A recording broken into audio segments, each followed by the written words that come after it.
नमस्कार प्यारे छात्रों, कैसे हो आप लोग। आई होप कि आप सब मस्त होंगे। हंसते रहे, मुस्कुराते रहे, स्वस्थ रहे और मस्त रहे। प्यारे छात्रों, आप लोग क्लियर देख रहे हैं कि आज हम क्या करने वाले हैं।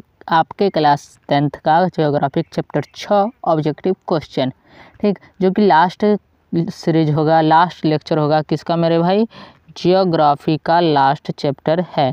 ठीक, तो ज्योग्राफी का लास्ट चैप्टर है, तो आप लोग अच्छे से क्लास को कीजिए, ठीक मेरे भाई। और आज काफ़ी कम टाइम में आपका जो लेक्चर है ख़त्म हो जाएगा। ठीक, फर्स्ट क्वेश्चन को देखेंगे।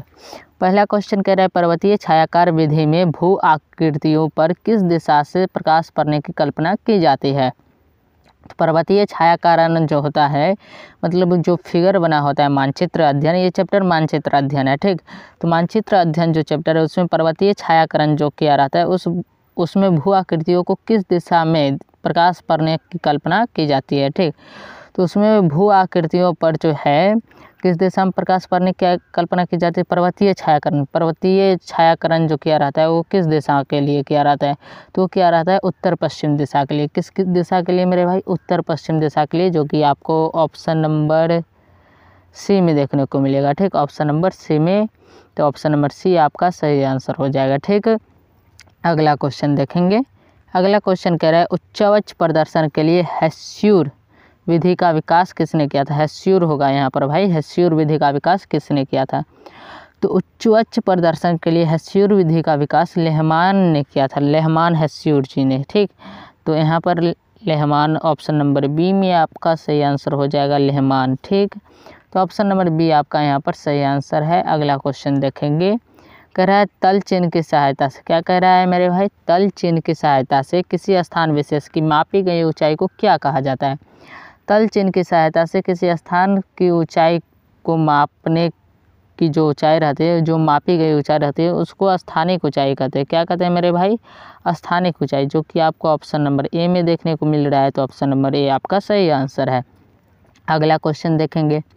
अगला क्वेश्चन कह रहा है कि स्तर रंजन विधि के अंतर्गत मानचित्रों में नीले रंग से किस भाग को दिखाया जाता है। स्तर रंजन विधि के अंतर्गत जो है मानचित्र में नीले रंग से जल को दिखाया जाता है। ये आप ऐसे भी याद कर सकते हैं कि जब हमारा भूगोल यानी कि पृथ्वी को जब हम देखते हैं अंतरिक्ष से, तो वो नीला रंग रहता है। नीला रंग किस लिए रहता है, तो जल के वजह से।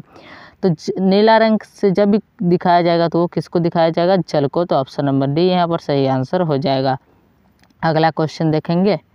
अगला क्वेश्चन क्या कहता है, थोड़ा सा जूम आउट, थोड़ा सा क्या पूरा बहुत जूम आउट हो गया मेरे भाई, काफ़ी लंबा क्वेश्चन है। क्वेश्चन तो दिख रहा होगा आपको, देख लीजिए क्वेश्चन अच्छे से। कह रहा है कि जब समोच्च रेखाएं सकेंद्रीय वृत्ताकार हो तो उन जिनके बीच की समोच्च रेखा अधिक ऊंचाई प्रदर्शित करती हो, तब इससे किस प्रकार की भूआकृति का अनुमान लगाया जा सकता है। यानी कि समोच्च रेखाएं सकेंद्रीय वृत्ताकार हो, लेकिन जिनके बीच की समोच्च रेखा अधिक ऊंचाई प्रदर्शित कर रही है, तब इससे किस प्रकार की भूआकृति का अनुमान लगाया जा सकता है। जब अधिक ऊंचाई प्रदर्शित करेगी कौन, समोच्च रेखा, तो उस टाइम जो है हम पहाड़ का अनुमान लगाएंगे। किसका, पहाड़ का, क्योंकि पहाड़ को अधिक ऊंचाई से दिखाया जाएगा समोच्च रेखा में। तो यहाँ पर ऑप्शन नंबर ए आपको देखने को मिल रहा होगा, जिसमें पहाड़ दिया हुआ है। ठीक, तो ऑप्शन नंबर ए यहाँ पर सही आंसर हो जाएगा। ये क्लियर हो गया होगा। तो अब चलेंगे अगले क्वेश्चन पे। छठा नंबर क्वेश्चन देखिए क्या कह रहा है, इसको भी जूम आउट कर लिया जाए, इसको भी जूम आउट कर लेते हैं मेरे भाई। तो छठा नंबर क्वेश्चन देखिए क्या कह रहा है। छठा नंबर क्वेश्चन कह रहा है कि प्राकृतिक मानचित्र में मरुभूमि को किस रंग से प्रदर्शित किया जाता है।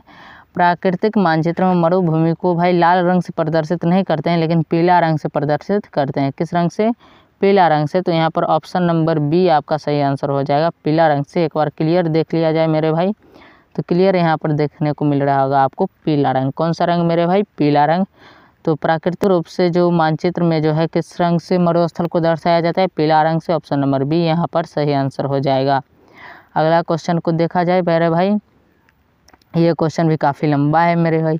तो इस क्वेश्चन को देखते हैं क्या कह रहा है इस क्वेश्चन में। इस क्वेश्चन में कह रहा है कि किस स्थलाकृति को प्रदर्शित करने के लिए कंटूर रेखाओं द्वारा गोल या चौकोर आकृति बनाई जाती है तथा उनके बीच में दूर तक खाली जगह छोड़ी जाती है। तो ये किस स्थलाकृति को दिखाएगी मेरे भाई, तो ये दिखाएगी पाठार को, किसको, पाठार को, क्योंकि पाठार में गोल बनाएगी और चौकोर बनाएगी। पाठार वैसे भी गोल और चौकोर होते हैं, लेकिन इन बीच में थोड़ी थोड़ी जगह छूट जाती है पाठार में। तो पाठार को दिखाएगी कौन, जिस आकृति में कंटूर रेखाओं द्वारा गोल या चौकोर आकृति बनाई जाती है। तो ऑप्शन नंबर बी यहाँ पर सही आंसर हो जाएगा। तो यहाँ पर डायरेक्ट ऑप्शन नंबर बी आप लगा सकते हैं, पठार। तो ऑप्शन नंबर बी में आपको देखने को मिल रहा है पाठार। तो पाठार यहाँ पर सही आंसर हो जाएगा। ठीक, अगला क्वेश्चन देखा जाए मेरे भाई, इसको जूम इन कर लेते हैं। ठीक है, क्या कह रहा है, उच्चावच प्रदर्शित करने के लिए हेस्यूर विधि का विकास किस विद्वान ने किया। उच्चावच प्रदर्शन करने के लिए हेस्यूर विधि का विकास अभी कुछ देर पहले हमने बताया था, लेहमान हेस्यूर ने किया था। हेस्यूर विधि को विकसित लेहमान हेस्यूर ने किया था। तो यहाँ पर लेहमान ही आंसर होगा। ठीक, तो ऑप्शन नंबर ए में आपको देखने को मिल रहा है लेहमान, जो कि ऑप्शन नंबर ए में है। तो ऑप्शन नंबर ए आपका सही आंसर हो जाएगा। अगला क्वेश्चन देखा जाए, अगला क्वेश्चन कह रहा है स्तर रंजन विधि के अंतर्गत नीले रंग से किस स्थलाकृति को दिखाया जाता है। तो स्तर रंजन विधि के अंतर्गत नीले रंग से किसको दिखाया जाएगा, जलीय भाग को। किसको दिखाया जाएगा मेरे भाई, जलीय भाग को। तो जलीय भाग यहाँ पर ऑप्शन नंबर डी में आपको देखने को मिलेगा। तो ऑप्शन नंबर डी आपका सही आंसर हो जाएगा। ठीक, ऑप्शन नंबर डी जलीय भाग। ठीक मेरे भाई, अगला क्वेश्चन देखा जाए। अगला क्वेश्चन क्या कह रहा है, अगला क्वेश्चन कह रहा है पृथ्वी पर पाई जाने वाली भू आकृतियों में, पृथ्वी पाई जाने वाली भू आकृतियों में इनमें से क्या नहीं होता है। तो पृथ्वी पर पाई जाने वाली भू आकृतियों में लंबाई होगी, चौड़ाई होगी, मोटाई होगी, लेकिन गहराई नहीं होती है। तो यहाँ पर आपका ऑप्शन नंबर डी आपका सही आंसर हो जाएगा, गहराई नहीं होगी। तो ऑप्शन नंबर डी आपका यहाँ पर सही आंसर हो जाएगा। ठीक, अगला क्वेश्चन देखा जाए। अगला क्वेश्चन में क्या कह रहा है, अगला क्वेश्चन कह रहा है हेस्यूर विधि में अधिक ढालुओं भाग कैसा दिखता है। मतलब हेस्यूर विधि में जो ढलान वाला भाग रहता है वो कैसा दिखता है। तो हेस्यूर विधि में ढलान वाला भाग काला दिखता है। कैसा दिखता है मेरे भाई, काला दिखता है, जो कि ऑप्शन नंबर बी में है। ठीक, अगला क्वेश्चन देखा जाए मेरे भाई। अगला क्वेश्चन क्या कह रहा है, अगला क्वेश्चन कह रहा है स्तर रंजन विधि के अंतर्गत, क्या कह रहा है मेरे भाई, स्तर रंजन विधि के अंतर्गत हल्के कथई रंग से किस स्थलाकृति को दिखाया जाता है। स्तर रंजन विधि के अंतर्गत जो है हल्के रंग से किसको दिखाया जाएगा मेरे भाई, पर्वत को। किसको दिखाया जाएगा, पर्वत को। किस विधि में, स्तर रंजन विधि में। तो ऑप्शन नंबर ए यहाँ पर सही आंसर हो जाएगा। ठीक, अगला क्वेश्चन देखा जाए। अगला क्वेश्चन कह रहा है कि स्तर रंजन विधि के द्वारा बर्फीले क्षेत्र को किस रंग से दिखाया जाता है। तो स्तर रंजन में बर्फीले क्षेत्र को सफ़ेद रंग से दिखाया जाता है। किस रंग से दिखाया जाता है भाई, सफ़ेद रंग से। वैसे बर्फ़ सफ़ेद ही होता है। ठीक, तो यहाँ पर ऑप्शन नंबर बी सही आंसर हो जाएगा। अगला क्वेश्चन देखा जाए, कह रहा है समुद्र की जल सतह सभी जगह कैसी होती है।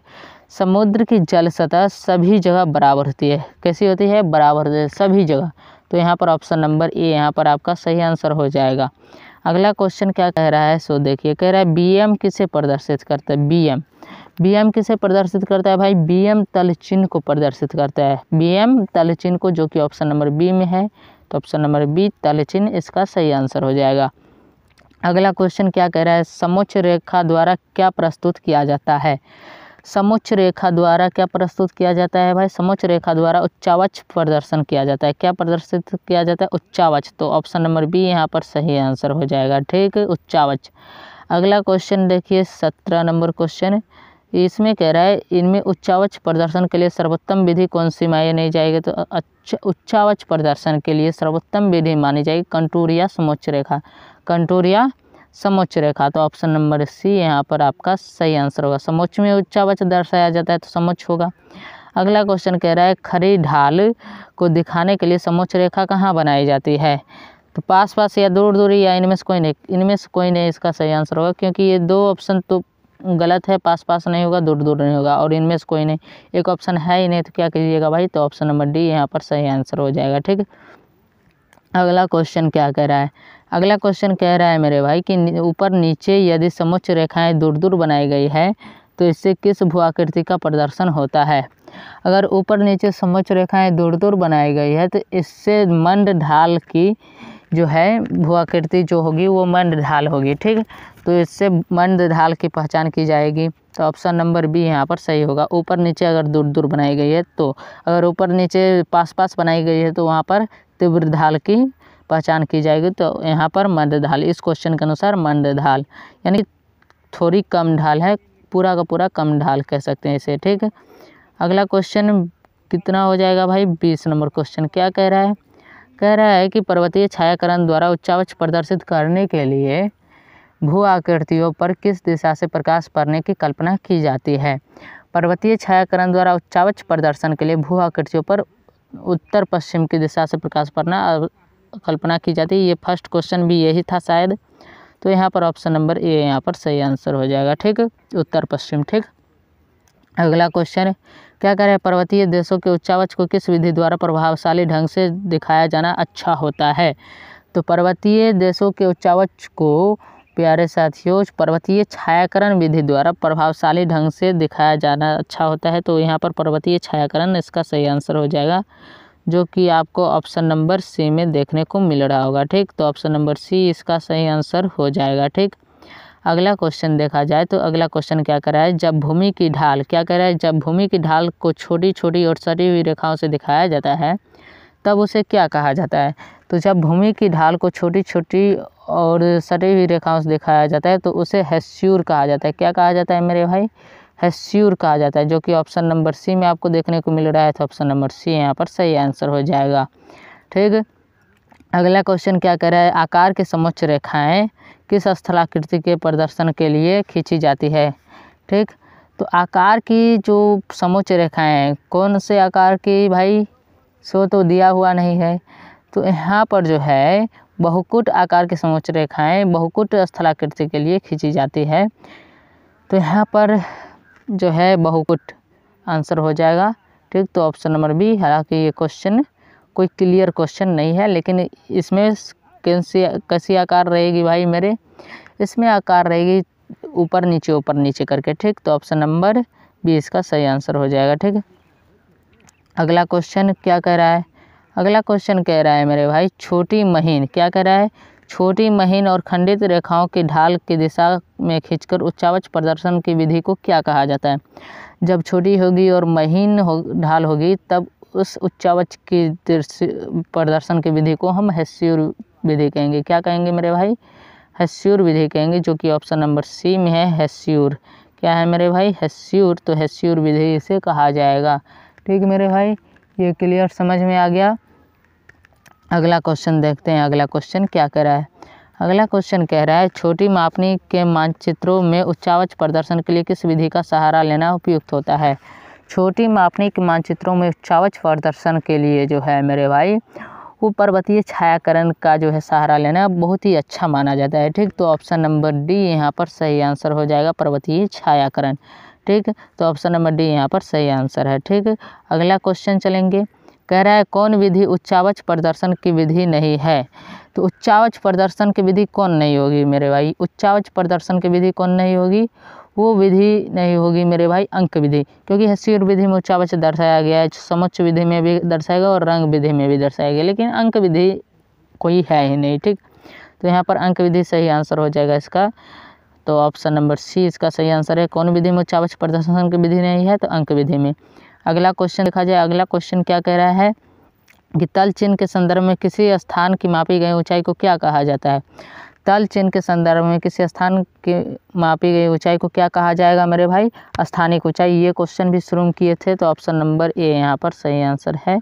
ठीक, स्थानिक ऊंचाई। ठीक मेरे भाई, अगला क्वेश्चन देखा जाए, क्वेश्चन ख़त्म।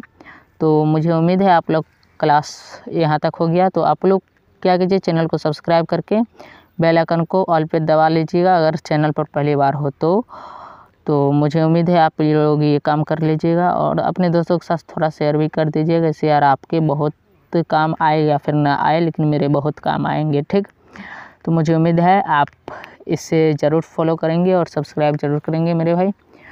तो आज की क्लास को यहीं पर एंड करते हैं, बाकी नेक्स्ट क्लास आपका हिस्ट्री का अब स्टार्ट होगा, हिस्ट्री सीरीज। तो हिस्ट्री सीरीज में अब जितने चैप्टर है उतने दिन का लेक्चर में हिस्ट्री का ऑब्जेक्टिव सीरीज ख़त्म हो जाएगा। ठीक मेरे भाई, तो मिलते हैं हिस्ट्री के सीरीज में कल से। ठीक, तो तब तक के लिए हंसते रहिए, मुस्कुराते रहिए, स्वस्थ रहिए और मस्त रहिए। जय हिंद, जय भारत, वंदे मातरम।